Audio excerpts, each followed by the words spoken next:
Well, we're now seeing your true features, I presume. What? Just switched to his. He switched to a full suit. Like they didn't even. They washed off the other clothes. They washed off.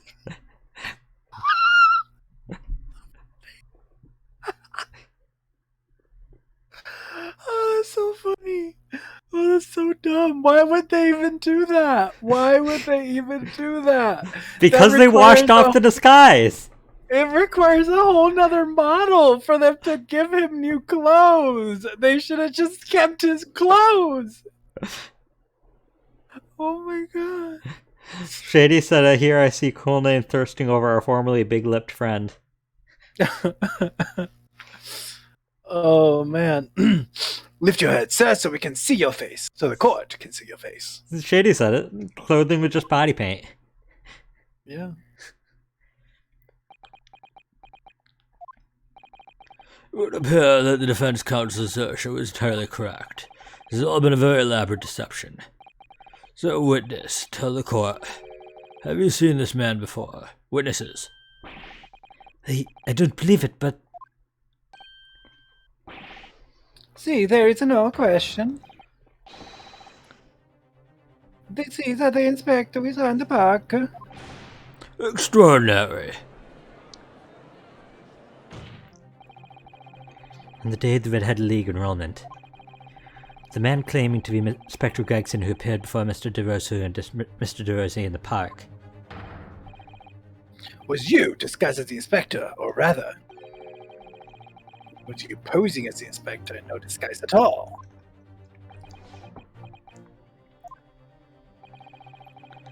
Mr. Vigil was formerly employed as a chief warder at Barclay Prison. Shady said, swear to God if he turns out to be Arsene Lupin.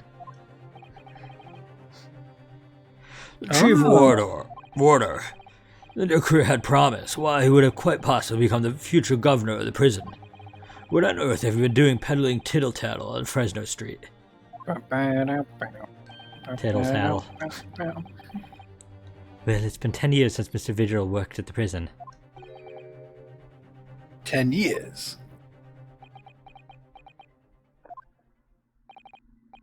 I'm really dreadfully sorry about all of this. Yes, it's true. I am daily vigil. And you were the chief warder at Barclay Prison 10 years ago? So where did Mr. Hugh Boone come from? Boone is the other me. It's a name I invented. Thou art I art thou. Well, evidently there's a great deal under the surface here. Come out! Hugh Boone! I'll explain everything. It's the best persona. I'll tell you just how wretched my life has become. Clearly you're doing well for yourself if you can bring home enough money that you can pose as the chief warder by telling rumors on the street. As you say, it was 10 years ago now that my employment at Barclay's chief warder came to an end. Shady said he summons Hugh Boone in attack mode. Having left the prison service, I searched for some new occupation by which to earn a wage. Fool, you've activated my trap god. Spellbinding circle! But times were hard in London, and I found no suitable engagements at all. In desperation one day, I turned my hand at selling wares on Fresno Street. But your wife appears to know nothing of this. She still maintains that you are the chief warder at Barclay Prison. I was utterly determined that my wife should not know of my failings, which is why I've never told her. I opened an account at the bank under the name of Hugh Boone, and I rented the cheapest room I could find on Fresno Street. The scene of the very crime we're investigating. Shady said, fool, you activated my pot of greed. It does pot of greed. What does pot of greed do? Let you draw 2 cards. Give me back. That's the dumbest meme. That is the best meme. That is like the peak of the internet. Yeah, but like, it's such a short punch and delivery. Like, Well, yeah, that's why it's not a meme that should have dragged on so long. It's a meme that the second it came out, humanity just should have ended because we would have ended on a peak. But now it's like, been downhill ever since. Yeah, that's been the birth of the darkest timeline. Yes, that's right. He said, but what's it do though? A place for which I could emerge every morning at 8 as a squalid peddler. And transform myself back every evening at 5 into a well-dressed man about town before returning home. That quickly became my daily routine. My daily vigil. I was puzzled by the lack of furniture in the room. But that explains it. It really doesn't. Why even bother renting? So you could said somewhere to change. Oh, so bathrooms weren't invented in No. the 1800s? No, that was back when, like, the earliest days of the outhouse. Yeah, change in an outhouse. The earliest days, only the rich people had outhouses. Everybody else just had to poop in midair and hope that it didn't land in their house. No, right out the window. They didn't have windows because of the window tax. We saw the escapade. Well, if you couldn't afford a window or it, then you just window. have to, like, on the, like, bricked up window. Oh no, spackle. I make the spackle. Hey, it saves the money. I have a wife, sir, and 2 sons. And without wishing to sound self-conceited, they regard me with some pride. I couldn't bring myself to disappoint them. So instead, you decide to conceal your occupation from them? Yes. I've made such a terrible mess of everything. Still, one thing doesn't add up.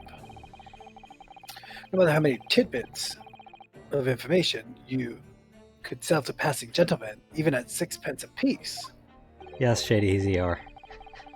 you couldn't hope to match the salary you must have commanded as chief warder at the prison. Yeah, that's my question, Kazuma. Good question. Very true. To have kept your family in comfort despite 10 years of somewhat misbegotten employment.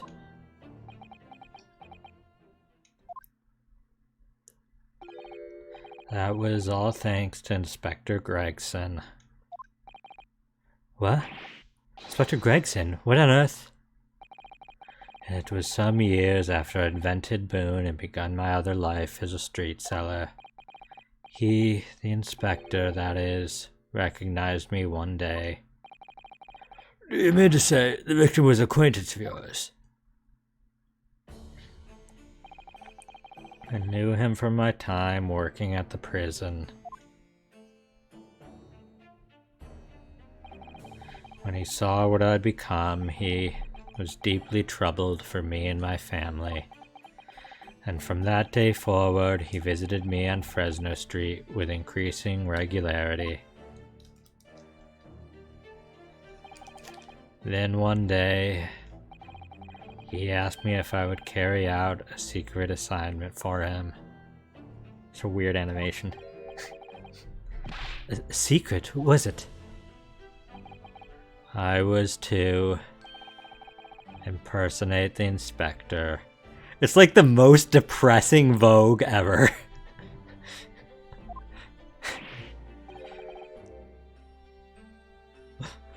What? Impersonate him? There's a certain vibe to it, though. I'm feeling it. We always met in that little room so the inspector could brief me.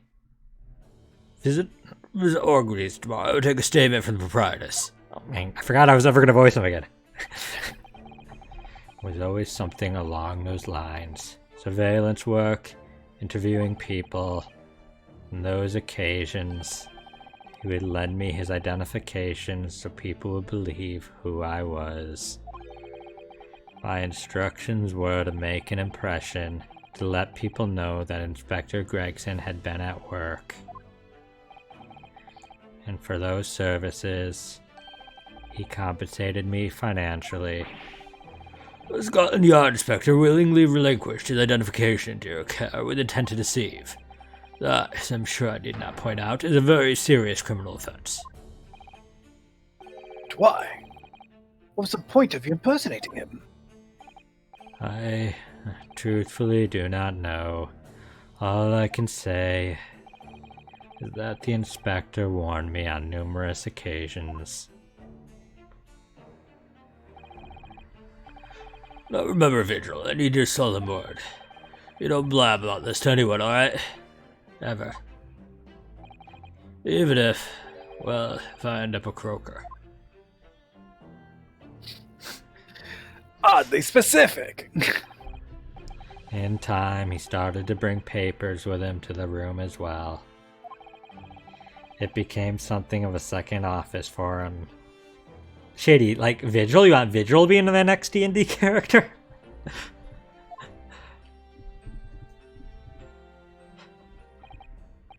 So, in fact, the person who declared himself to be Inspector Gregson at the park on Lime Street was really... Yes, it was me, acting on the inspector's orders.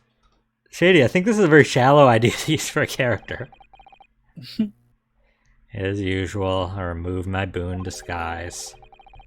And then I went as instructed to the park, armed with the inspector's identification book. It never occurred to me that the bruise on my neck might give me away.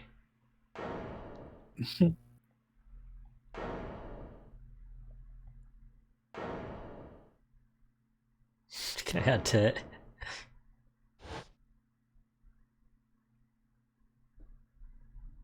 Ellipses.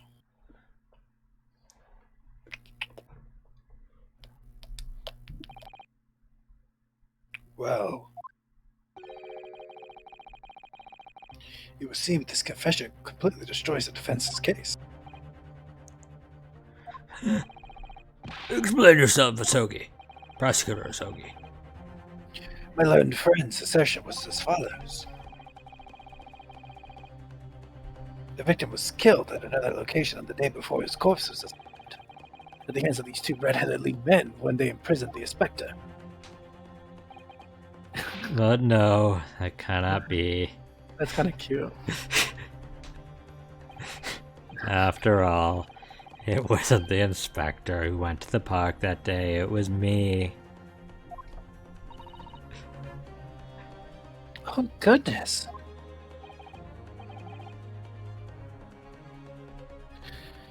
That's you. Finally, we have clarity. Seeing if you knew. Oh, sure. We had nothing to do with the murder of the inspector. And merci, Monsieur de la Défense, for proving it. What? Ugh!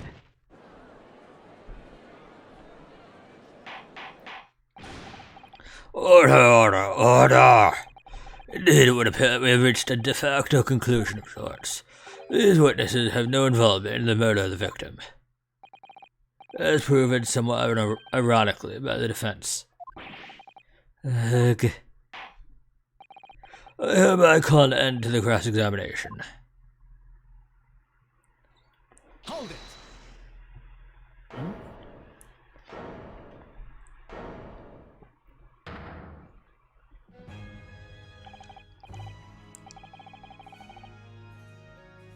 Pardon me, my lord, but with your permission, I would like to pose one further question to the witness. Kazuma? What question, Counselor? Considers the events of 10 years ago.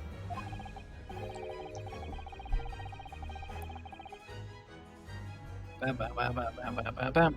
I believe you would have been present at the very significant execution that was carried out at this. 10 years ago. The execution of the professor. Genshin Asogi.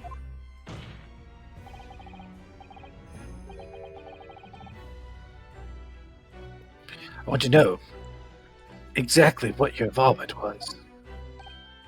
Oh, Answer me, man. One moment, Counsel. Is this related to the current case? Naturally. It is the prosecution belief that this case and the events of 10 years ago are inextricably linked. Does the defense concur, Counsel? Kazuma, you're not yourself. You're not as calm and collected as usual.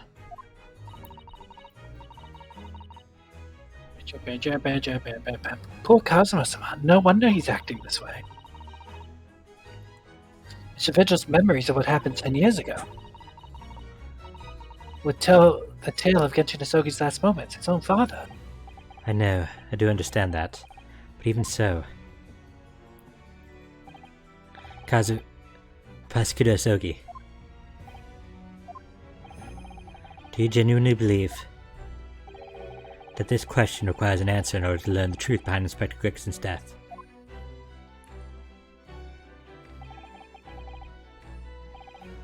I need you to trust me. Please. Very well. The defense has no objection. I see. In that case, you'll answer the question, witness.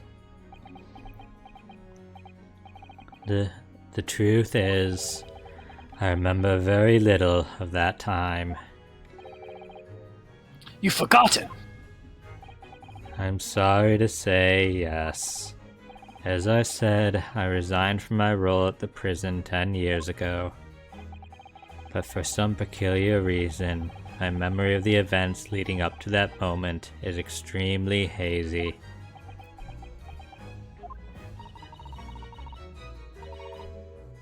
Does that not strike you as strange, Mr. Naruto? Sorry? Well, 10 years ago, 10 years is a long time. But you have forgotten the reason why he left such an important job. Yes, you're right. And not only that, Mr. Vigil's claim contradicts what we already know.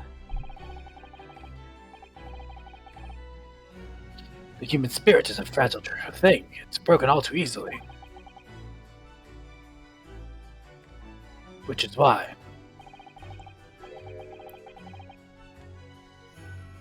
we have a tendency to wrap it up for protection. Sorry, the human spirit? I'm afraid I don't understand what you mean. When we experience pain and suffering that we are unable to bear, we block it out, obliterate it from our memories, seal it away. But it never truly leaves. Kazuma mansplaining dissociation.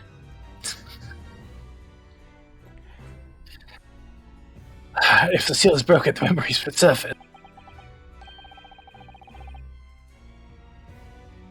And when they do, that fragile spirit may finally be crushed.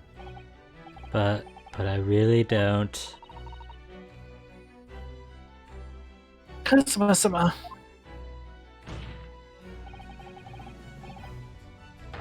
But if it must be crushed, then so be it, because the truth will not stay buried. It's coming out one way or another. Right, now I understand.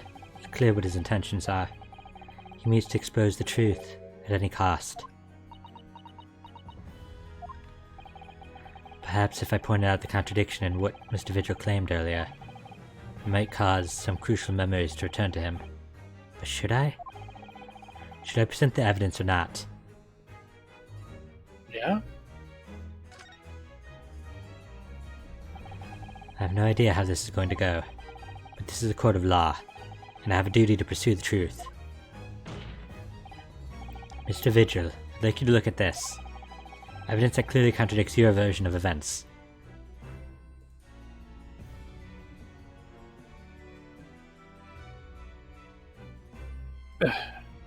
What?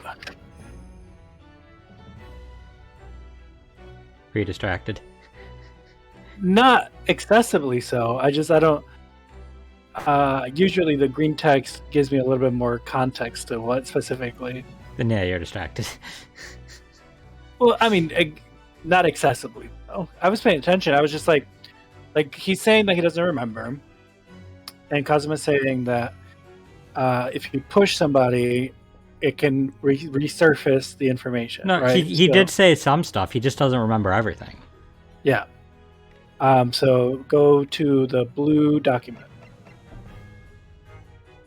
No. Keep going. Next one. I mean, save, but like that, present that.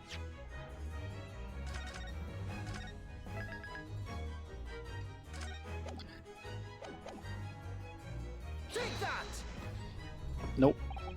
Just a few moments ago, you made the following statement. Oh, maybe. I resigned from my role at the prison 10 years ago. Well, yes. In other words, you claim to have left the post of chief warder of your own volition. But you should just get the clip. Well, yes, of course. Why? Tell me. Do you remember seeing this document before? No, I don't. This is a dismissal notice ordering the immediate termination of a prison staff member's employment. A dismissal notice? And the name on the notice is yours, Mr. Vigil. What? What? It's mine? I love that he doesn't have like a he's so emo. Espresso depresso. So you didn't resign from the prison service at all. For some reason you were dismissed as chief warder from Barclay. No, there's been some mistake. I'm sure. I'm sure I tendered my resignation. That dismissal notice is nonsense. Isn't it? If you were forcibly dismissed, there must have been a good reason. Clearly you did something. Mr. Vigil, it's time to break the seal and have you remember. Kazuma's a jerk. According to the few remaining record, the final execution that you supervised was on 17th of June, 10 years ago. I mean, this is still nicer than Edgeworth. Yeah. I'm not sure if you remember him with Adrian Andrews. Not too much. It's been long. She literally told Adrian Andrews that he didn't care if she killed herself. Oh. Because because she struggled with a suicide attempt in the past, and he dug into it, and when she started to show signs, she was like, I don't care. I don't care what happens to you after this trial. I want the truth. Machi.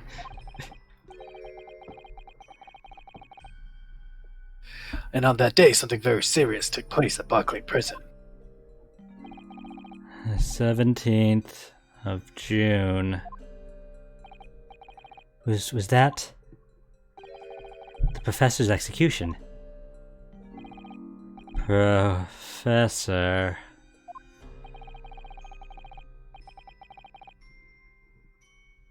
And you were the chief warder at the time. It stands to reason.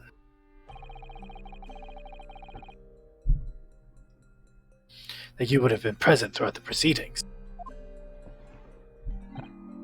It does sound familiar. And yet, she should never took place.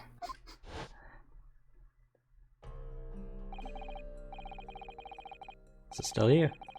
The convict, ostensibly executed earlier that day, later reemerged from his grave.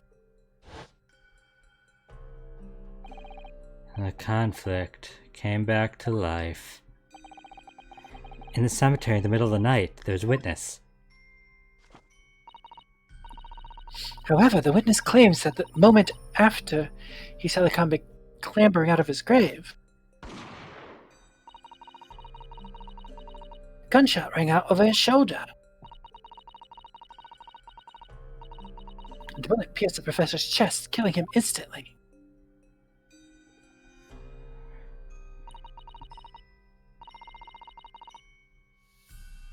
Those may have been the professor's actual last moments. Yes, yes. Seeing as you were in charge of overseeing executions at the... You must know the truth about what really happened. It's in your head, somewhere deep down.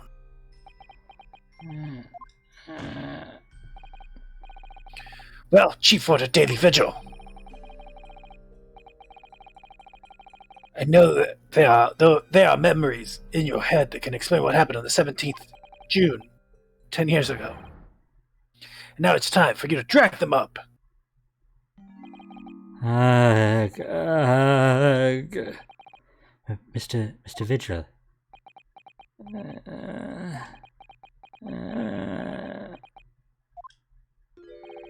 Yes, the whole prison.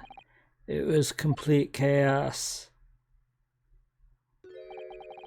The prisoner escaped. He was killed in the cemetery.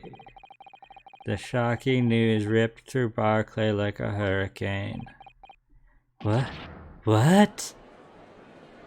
Went through Barclay like a hurricane. Order! Do you mean to say, Mr. Vigil, that your memories of the time have returned? I had it. It's like some floodgates have been opened. The images, the screams, Oh, my goodness. the papers. There were reports, articles about a man who'd seen a ghost. Yes, Enoch Drebber. But surely those reports are exaggerated.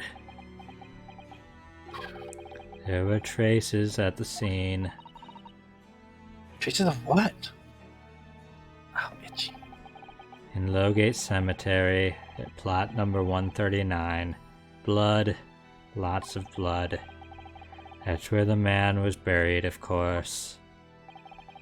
Obviously, something terrible had happened there.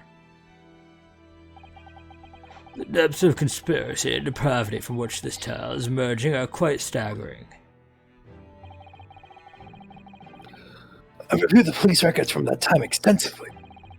A thorough investigation was conducted by Scotland Yard to ascertain how the convict managed to escape in the first place. The conclusion reached by the investigating team was that a member of the prison staff must have been involved. Are you suggesting that a prison warder abetted the man's bid for freedom? Yes, and I was suspected of doing it. Of using that mass murder as execution as a way to help him escape. He's moving faster now. Whoa. You did what? I remember now. The horror of it all is coming back to me. If I knew how to One mod, evening. What? I would just mod the animation loops to loop like twice as fast. One That's it. evening, a few days after the execution, some detectives came to the prison. I was called to the governor's office at the top of the watchtower. It's gonna fly away. I'm sorry to hear that. This is serious business, but can I help you know? As the chief warder, you're responsible for overseeing the execution for, eh? Well, it seems the fellas at Scotland Yard want to have a few wee words with you about it. You'd better pack your things, laddie. You're to attend in person. As soon as he told me that, my mind just went completely blank. And the next thing I knew, God, he's going so fast now. The prosecutor, the most hated Professor. killer, the professor, the most hated killer in our country's history, And I let him escape. I'm finished. My life is over. My life.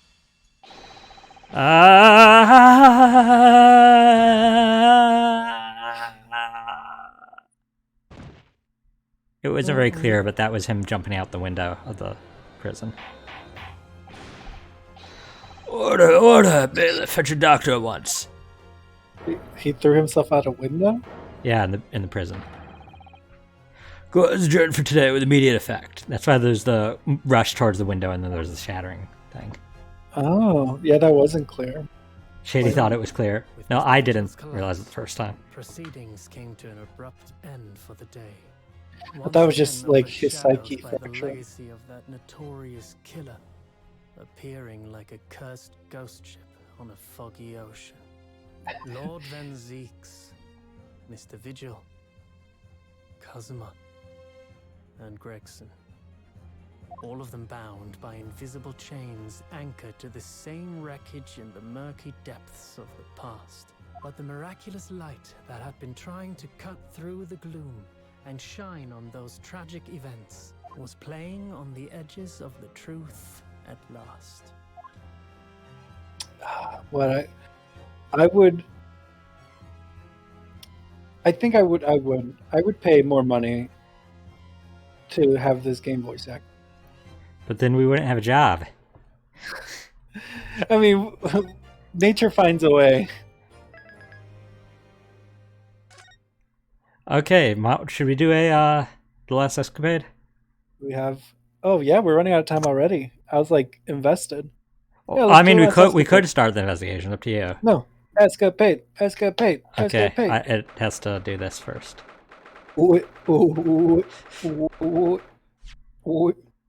Santa Back to title. Sure, save again. I don't care. I like his I like Rionosuke's voice actor. His voice is so. More than mine? It has nothing to do with you. I take it very personally. Listen, I like Susato's voice actor. Okay. Final This escapade. takes place in the Old Bailey what? In the Bailey. Date unknown. The Old Bailey court room. But this is definitely between games, though, right? Like, this is not going to spoil the entire... No, they all take place in the first game. Okay, And Gregson's there alive. fair enough. Court is now in session for the trial of Mr. Herlock Sholmes. What? This is a most extraordinary case of murder. Counsels, I assume I may proceed. Yes, my lord. The defense is ready. At your discretion, my lord.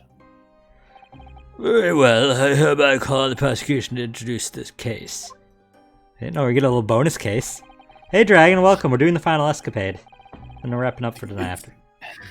The incident took place 2 days ago, late at night, when the ground was blanketed with snow.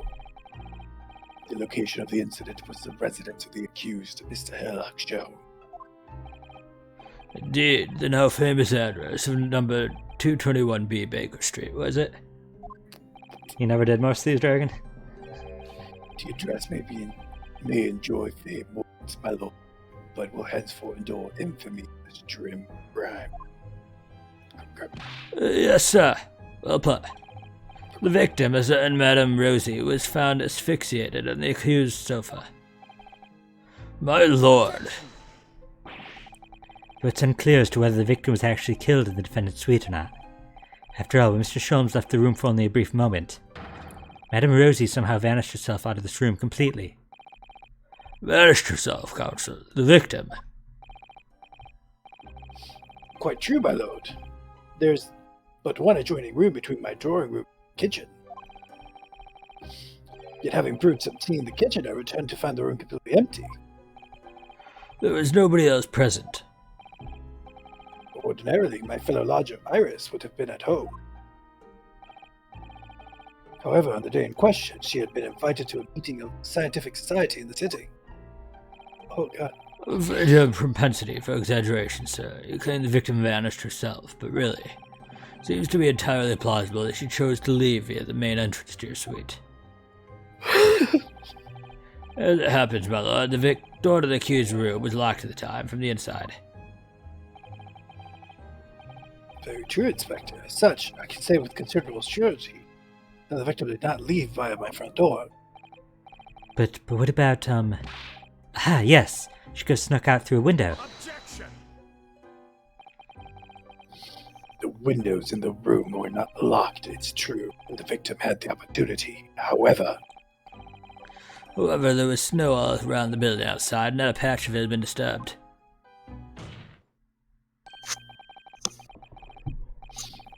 I remember a case with a disturbed patch of snow. That was fun. I remember being disturbed. That was fun. Oh. Would my learned friend care to explain how the victim left with leaving a trail?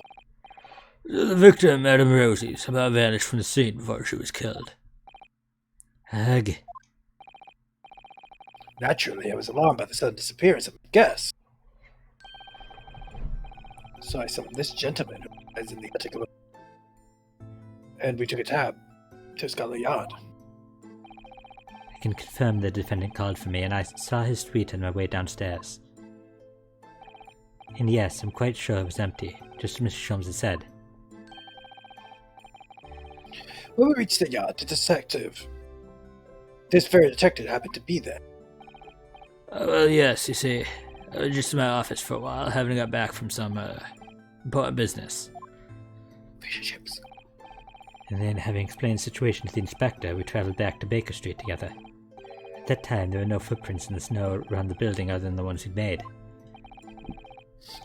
Do I take it then, Counsel, that you personally witnessed the scene where the incident took place? No, my lord, I went straight up to the bed in my own room in the attic. Wasn't that in which circus case, Dragon? Oh, Disturbed Snow. Yeah, there was one in the circus case. Inspector Gregson, however, was met with a blood-curdling sight. On Mr. Sholmes' sofa vanished Madame Rosie, motionless. So the victim was already dead when you discovered her, Inspector? No, my lord, not dead, but not far off it. She mustered all her remaining strength to say these dying words. That Rada, Sholmes, will be the death of me.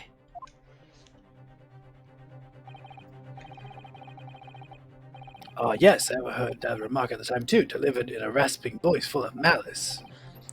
No. Those words indeed proved to be her last. The victim expired moments later, there on the sofa. You miss his red hair, Dragon? The cause of death was identified as damage to the respiratory tract as a result of strangulation.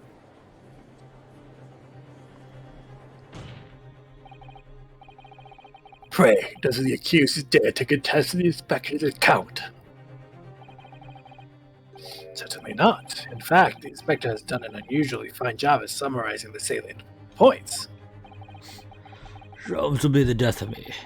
Daring departure words indeed. In the final moments, the victim named her killer. You, Mr. Herlock Sholmes. But the defendant had no reason to take the victim's life. Perhaps you could tell the court, Mr. Sholmes, who exactly this Madame Rosie was.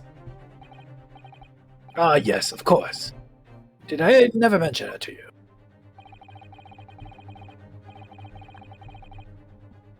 I extended an invitation to her that evening, though she is loquacious in the extreme. To most trivial matters quickly become I was only too pleased to leave her presence to make tea. Great. Loquacious, yeah, Dragon. It would appear then that the accused did in fact have a motive for silencing the heuristic guest permanently.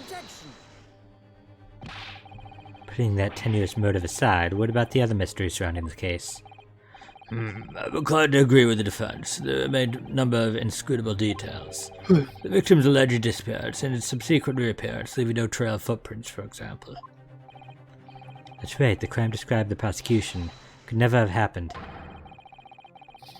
Yet the victim named the accused in her dying breath. It seems to me that my learned friend has overlooked a significant detail here. Nonsense. What have I overlooked? The man in the dock, the so-called great detective, who frequently makes the following bold claim. There is no crime beyond the realms of possibility, no mystery beyond my powers of reasoning. Ugh. So, Mr. Sholmes, you have no difficulty in explaining how the crime thus described could have taken place. Therefore, I propose a toast, great detective, holding his name. But of course, were I to put my mind to the matter, crime would immediately appear all too present to be entirely feasible. Please, Mr. Sholmes, whose side are you on? All you need to say is, no, not even I can't think of a way like that crime could have been committed. Let the accused admission be noted by the court. Though the crime may appear impossible to us mortals of inferior mental capacity, this man alone claims to know exactly how it was done. Now hold on, that's a very fragile argument. Thank you, Countess. I believe I've heard more than enough to proceed to my adjudication. The accused great detective did in some inscrutable manner willfully murder the victim, Madame Rosie. I therefore find the defendant.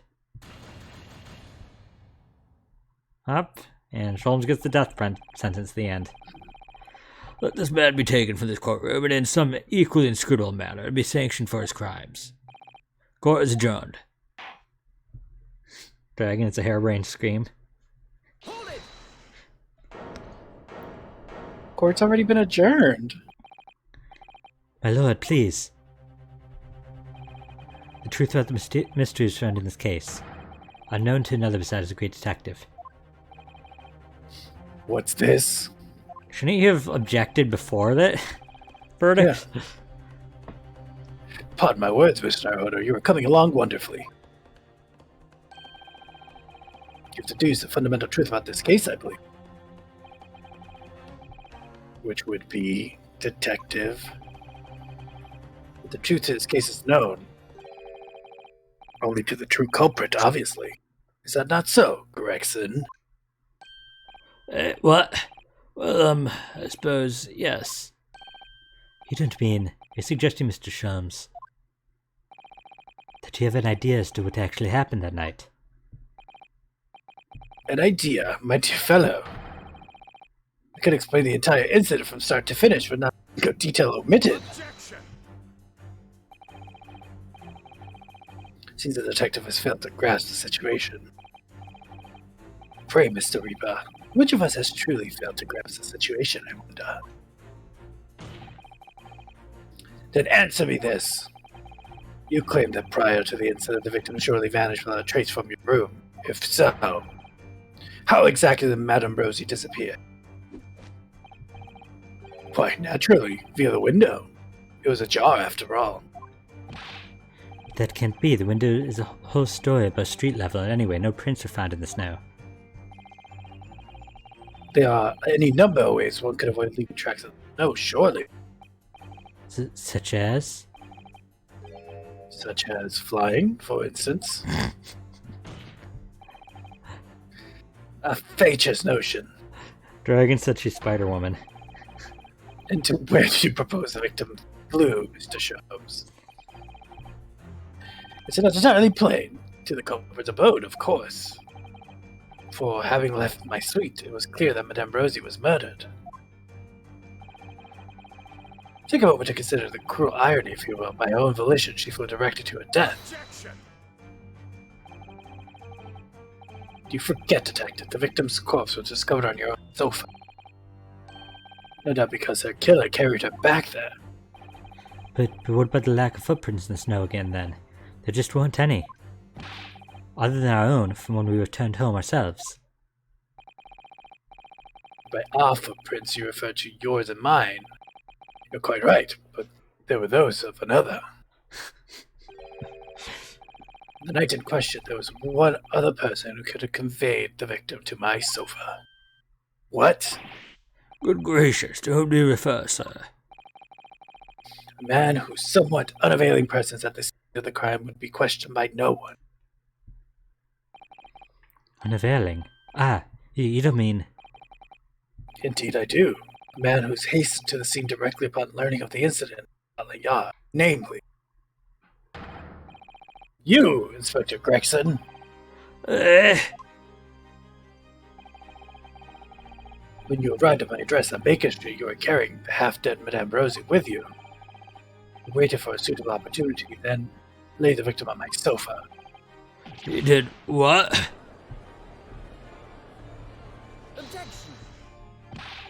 We were with the inspector when he arrived. How could he possibly have been carrying the victim? Would have noticed. My dear fellow, the most obvious answer presents itself, does it not? The inspector rarely as ever is without his overcoat. The victim was simply conveyed in one of its many pockets. God, what even is this? I have an idea. Oh, isn't that a person? No. Yeah, I think But it's a how would it bird. talk? Oh, a think it's a- bird. I think it's a bird. I failed to see what makes this great detective great, but I can say one thing with certain. Dang inheritance, you're like you're the Sholmes here. You'd already deduced it all. A human body cannot fit into the pockets of an overcoat.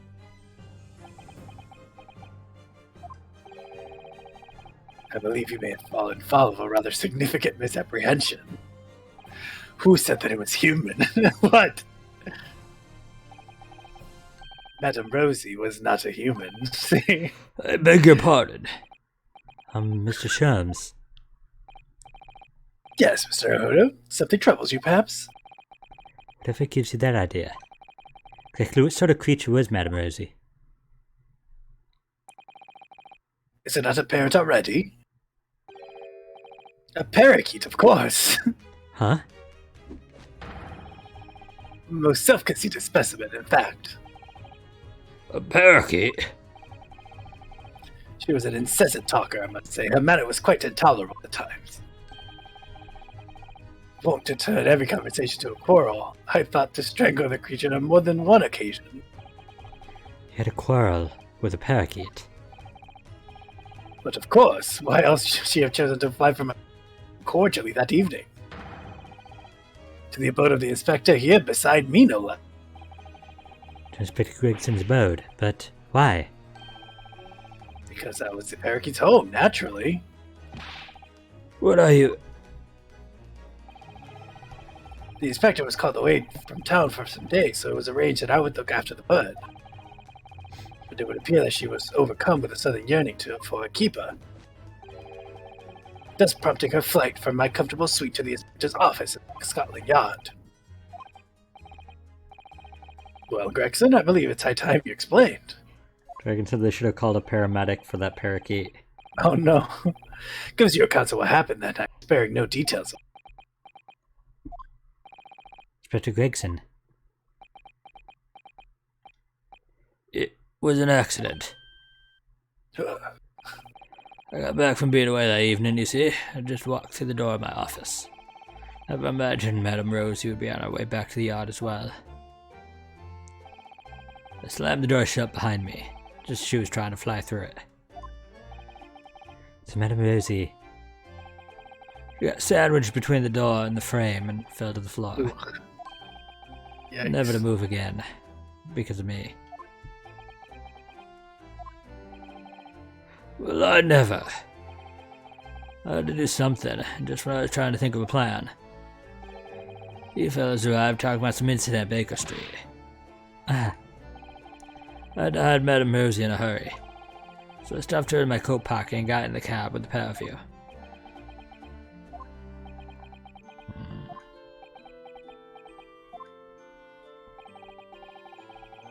It possibly motivated you to behave in such a manner, Inspector. Lord Strongheart, sir. what? Lord Strongheart? Please tell me I didn't hear that right. It was the Lord Chief Justice who asked me to take a look after the bird in the first place.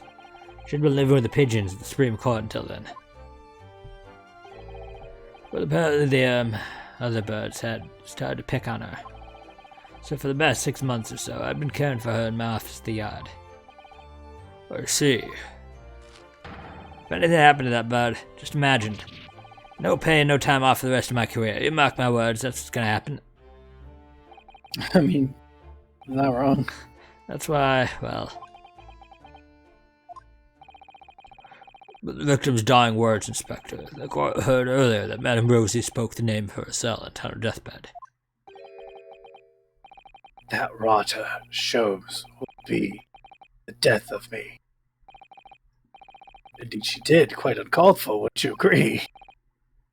Those words are your true feelings, are they not, Inspector?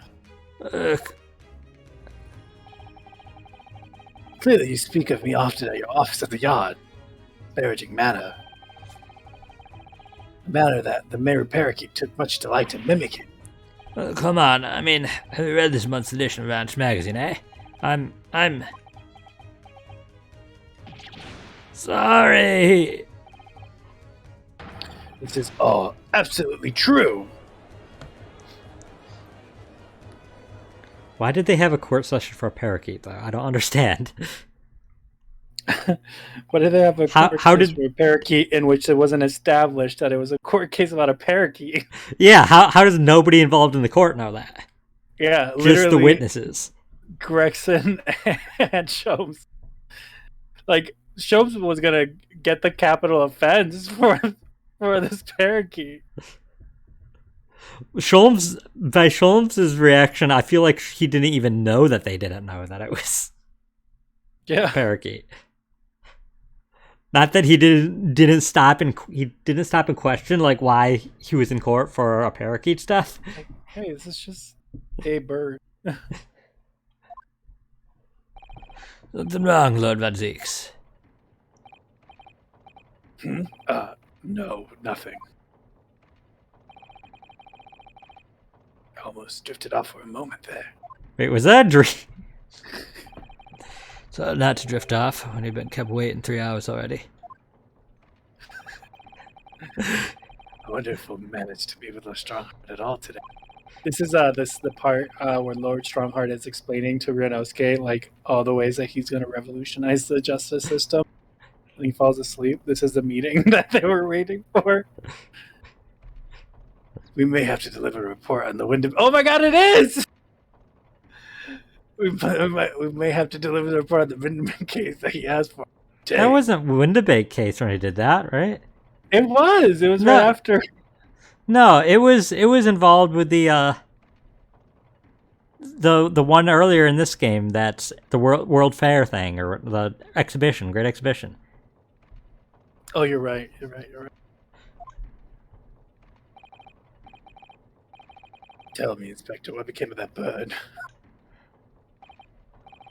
Madame Rosie, you mean? Oh, it wasn't a dream then, dang it. She had a narrow escape, but she's still alive. Okay, never mind. Maybe it was. I delivered her back here not long ago, actually, and Lord Strongheart's orders. He's hoping the pigeons will accept her now. It was something of a shock to hear that she'd been crushed in the doorway of your office, especially as we were all under the misapprehension that Madame Rosie was a person. So they were in a court for God.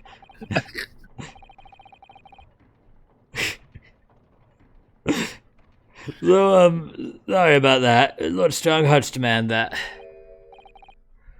Oh, good, you're here. Oh no, you read that line wrong. What? Good, yeah. That's not my voice. I'm not doing that. I apologize for my tardiness. I'm exactly 3 hours, 24 minutes, 57 seconds late. Oh, no, my lord. No, please don't trouble yourself. Nothing gives us greater pleasure than standing here doing nothing on our end. Heartening. So, let us hear it then. Your report.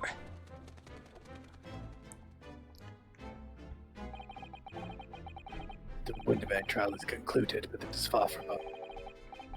It seems that Dark Vice, the lawyer, and I have some shared destiny. We will meet again. Of that I have no doubt. Did you see that, Lord Van Zeeks, did you? Madame Rose went flying off among the pigeons there, happy as Larry she was. I was trying to see if there was a different model for a little parakeet, but there wasn't.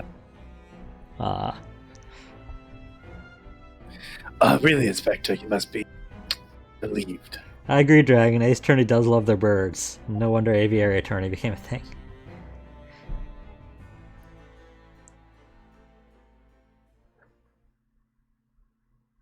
Well, achievement. Ace Aficionado. Ba-ba-ba-ba. Got his achievement did it. for defending bird.